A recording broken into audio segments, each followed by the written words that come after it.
Saudações cristãs, sejam todos muito bem-vindos ao canal Educação de Verdade. Eu me chamo Antônio Medino.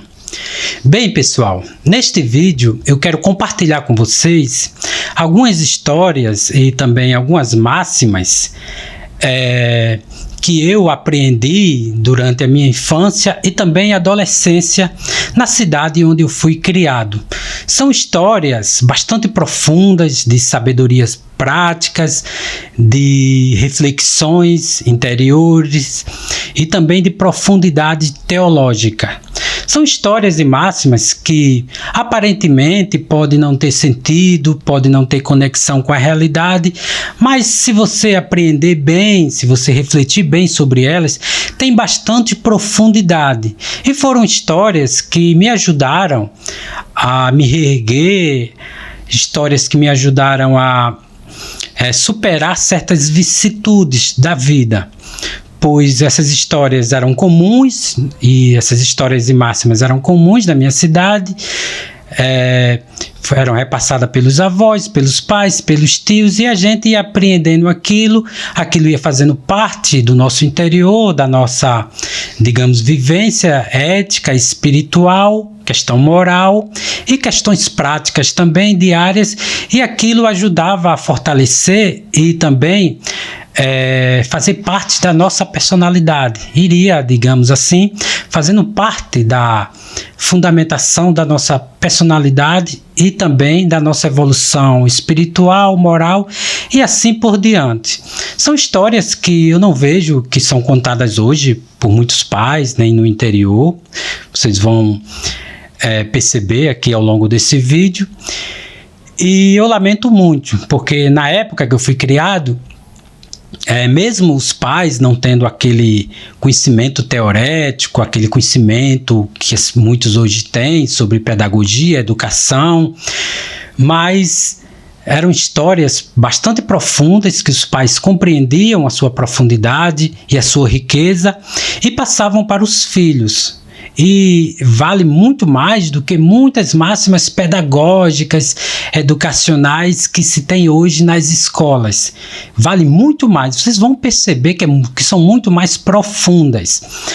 E o que me levou a fazer este vídeo foi uma triste notícia que eu recebi recentemente de um colega meu da Universidade Federal do Rio Grande do Norte, em que ele me informou que um outro colega dele se suicidou, ou seja, veio dar cabo da própria vida, não suportando alguns sofrimentos, algumas vicissitudes. Eu não sei bem, eu não procurei especular bem quais foram os motivos que o levaram a dar cabo da própria vida.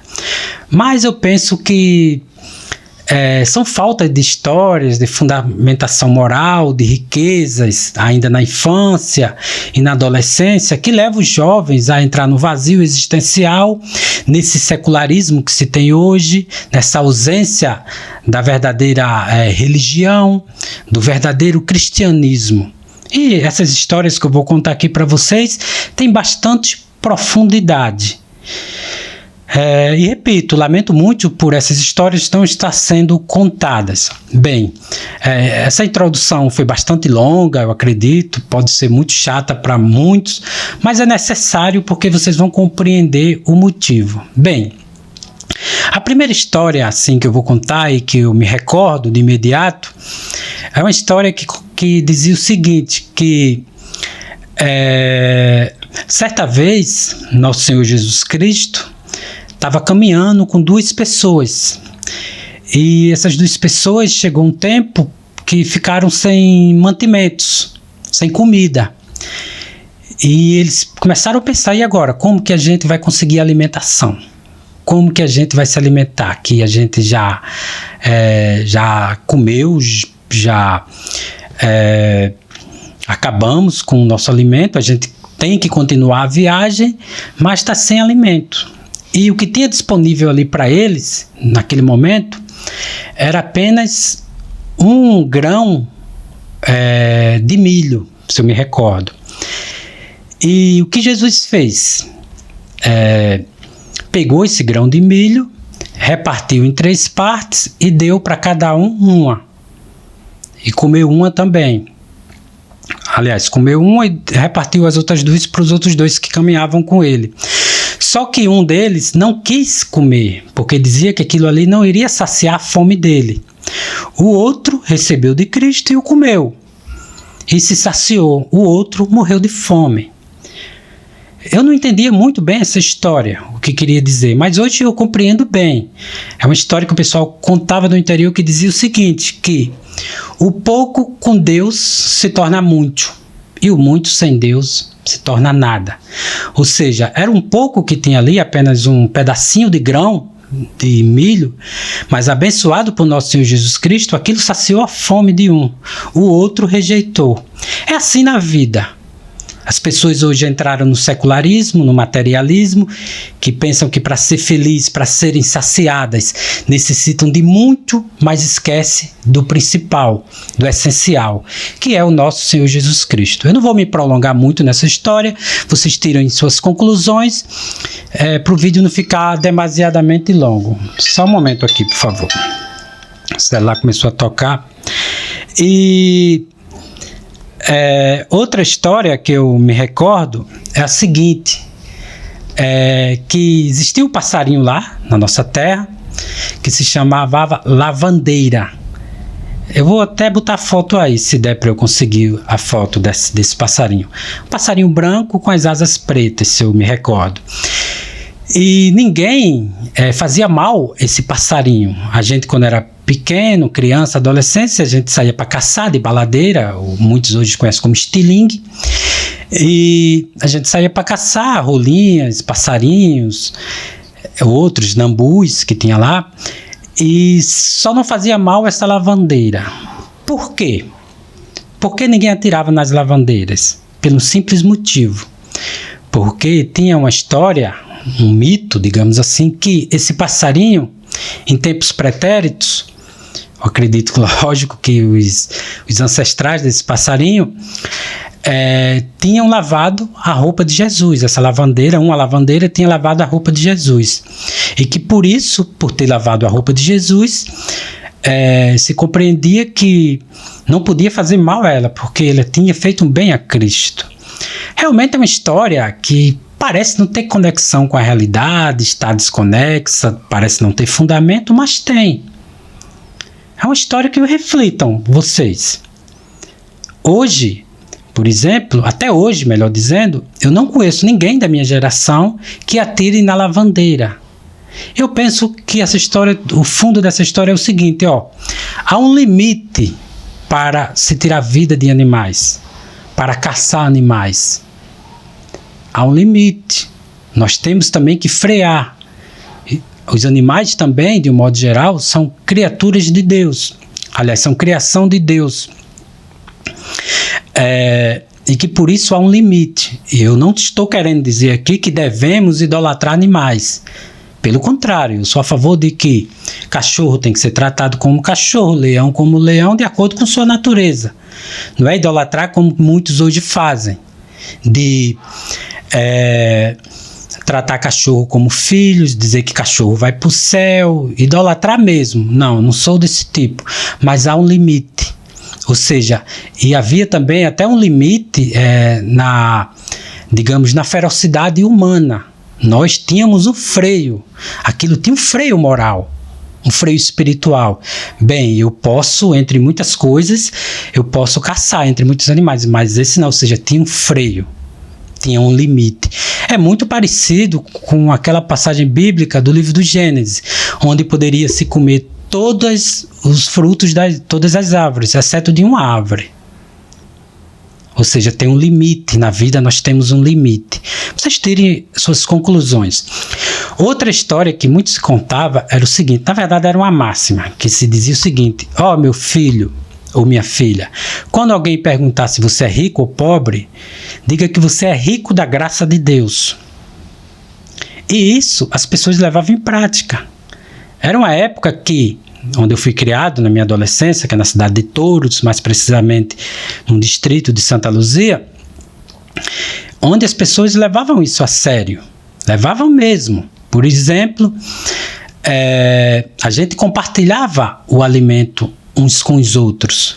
faltava café na casa do vizinho, a gente compartilhava o café, açúcar, feijão, macaxeira e assim por diante. A gente compartilhava. Às vezes faltava água na casa de um, o outro cedia água, e assim sucessivamente.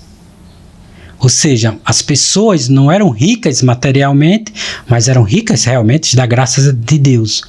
Essa riqueza era tão profunda que as pessoas compartilhavam o pouco que têm. Eu pergunto hoje, você vê as pessoas compartilhando umas com as outras coisas? Pelo contrário, é uma inveja demasiada. Toda inveja, na verdade, é demasiada. Mas é uma inveja, é um olho gordo nas coisas dos outros, é fofocando, é isso e aquilo. É você tendo peninha de animais no meio da rua que estão passando fome, isso e aquilo, mas desprezando aquele que pede esmola. As pessoas dão milhares de desculpas e justificativas para não dar esmola a quem precisa, mas sai chorando, idolatrando animais que estão por aí, e por aí vai. As coisas se inverteram. Ou seja, as pessoas hoje são pobres da graça de Deus. E a verdadeira riqueza mesmo, é nosso Senhor Jesus Cristo, é a graça de Deus. As pessoas tinham naquela época. Deu para compreender? E outra história que contavam era o seguinte, que na igreja de Touros, se eu não me engano, na igreja de Santa Luzia, existia uma serpente por baixo. Uma serpente grande. Eu não entendia bem. E diziam que essa serpente, no fim dos tempos, ela iria se levantar, sair, existia tipo um caldo embaixo dessa igreja, tipo como se fosse alguma coisa tenebrosa, e que a serpente estava ali embaixo, e que no fim dos tempos essa serpente iria vir para a superfície, ela conseguiria se libertar. Eu não entendia bem essa história, hoje eu compreendo, está bem nítido aí, para quem quiser compreender. Essa história quer dizer o seguinte, a igreja segura as ações da serpente, ou seja, de Satanás, dos demônios. A igreja, com a tradição, as sagradas escrituras, o sagrado magistério, e assim sucessivamente, com as ações deixadas por nosso Senhor Jesus Cristo, a moral cristã, a teologia verdadeiramente cristã, ajudava a conter as ações dos demônios, de Satanás, está ali simbolizado pela serpente. Só que parece que verdadeiramente essa serpente veio à superfície, ela eclodiu, digamos assim. Ela conseguiu uma forma de sair. E ela saiu por quê? Porque a igreja começou a se deteriorar, a abrir frestas. E por onde passa um boi, como diz no interior, passa uma boiada. E passou vários demônios. A igreja abriu. Quando eu digo a igreja, foi, digamos assim, quando as pessoas, e sobretudo aqueles que devem guardar a fé, guardar a tradição cristã, digamos assim, negligenciou isso. E a gente vê aí muitas críticas, sobretudo após o Concílio do Vaticano II, onde tem Pachamama, idolatria, um monte de coisas negativas. Está bem aí, homossexualismo generalizado praticamente, ideologia de gêneros, negação da realidade, afirmando os professores querendo inculcar na cabeça das crianças que ele não é exatamente um menino, ele pode ser uma menina, a menina não é exatamente uma menina, é um menino. Muitas pessoas hoje que vão para a igreja, grupo de orações, na verdade vão olhar a vida dos outros, vão saber se um fez e o outro não fez, vão denunciar, e assim sucessivamente. O diabo realmente veio à superfície, os demônios estão aí. Olha as ações aí de muitos. Deu para compreender? E outra história que contava era a seguinte, que era sobre, se não me engano, a origem do lobisomem. E qual era a origem do lobisomem? Dizia-se que, das diversas origens, uma eu gravei, que dizia que a origem do lobisomem estava em uma pessoa que, em tempos pretéritos, desobedeceu ao pai e à mãe e praticou violência para com os pais e com as mães. Quer dizer, com seu pai e com sua mãe. Praticou ali violência, o desrespeitou, desonrou o mandamento de Deus sobre os pais. E isso o tornou uma fera, um bicho, um lobo feroz. Deu para compreender que essa história tem realmente um fundamento? De certa forma, todo aquele que desobedece o pai, pratica violência contra o pai e a mãe num desrespeito, se torna realmente uma fera, um animal, um bicho, um lobisomem. Está cheio de lobisomens aí, está cheio de feras. Haja vista aí um que estão passando aí na mídia aí, um serial killer aí, se eu não me engano, de Brasília. É uma fera, um bicho, um lobo que está solto aí. E não é só ele não, são milhares. Fora aqueles que estão disfarçados de ovelhas, mas que são lobos. Deu para compreender? Essas histórias e outras, por exemplo, tinha uma máxima que dizia que a gente tinha que vencer na vida, mas vencer de forma honesta. Vencer na vida, como as pessoas falavam no interior antigamente, era trabalhar de forma íntegra, honesta, e com isso, se porventura ele obtiver sucesso material, bem, se não obtivesse, não. Hoje, vencer na vida não tem nada mais que ver com questões éticas, com integridade, não. É você realmente fazer o que for possível para obter êxito profissional. Você não quer saber se vai mentir para os pais, praticar algum sacrilégio, abandonar Deus. Pelo contrário, antigamente tinha um limite. Vencer na vida estava até, digamos assim, os princípios divinos. Se para vencer na vida fosse necessário desobedecer às leis de Deus, não. Então eu não quero vencer na vida. Hoje não. Hoje você pretere as coisas sagradas, pretere as coisas divinas. Está aí. O mundo como está. Deu para compreender? Eu fui criado com essas histórias e outras de cunho moral, teológico, e que são realmente profundos. Escolas hoje não falam mais sobre isso, muitos pais não falam mais sobre isso. Hoje é só ideologias nas salas de aulas, professores hoje são militantes, não são mais professores, e assim sucessivamente. Hoje as pessoas não sabem superar as vicissitudes, realmente não cresceram com a verdadeira graça de Deus, não sabem que na vida, que muitos pais contavam essa história, porque sabiam que os filhos iriam para a vida, iriam para o mundo. E sabia que quando os filhos tivessem alguma dificuldade, mesmo material, sobretudo material, eles tinham que lembrar que Cristo compartilhou um grão de milho com outras duas pessoas, e que uma quis esse pouco, mas com Deus, e sobreviveu, e a outra não quis e morreu. Deu para compreender? Essas e outras histórias ajudou a fundamentar a nossa moral, a questão teológica e também a nossa personalidade. Fez parte da nossa personalidade. Deu para compreender? Hoje esqueceram disso tudo. Hoje é um ambiente tenebroso que a gente vive. As pessoas, os pais não contam mais histórias como essa. Bem, pessoal, tinha outras histórias, tinha outras máximas, que infelizmente não vai dar para contar aqui, porque o vídeo sempre meus vídeos ficam um pouco longos, e muitas pessoas não gostam de vídeos longos, gostam de sacanagens longas, de vídeos de sacanagens longos, de pornografia, aí gostam, mas questões de cunho moral, cunho de mais profundidade, de reflexão cristã, e não gostam não, porque é muito cansativo. Deu para compreender? E eu lembro que antigamente as pessoas passavam horas e horas, até tarde da noite, escutando histórias desse tipo. E ninguém se cansava. Hoje se cansam. Bem, pessoal, é isso. Agradeço a todos que assistiram a este vídeo até aqui.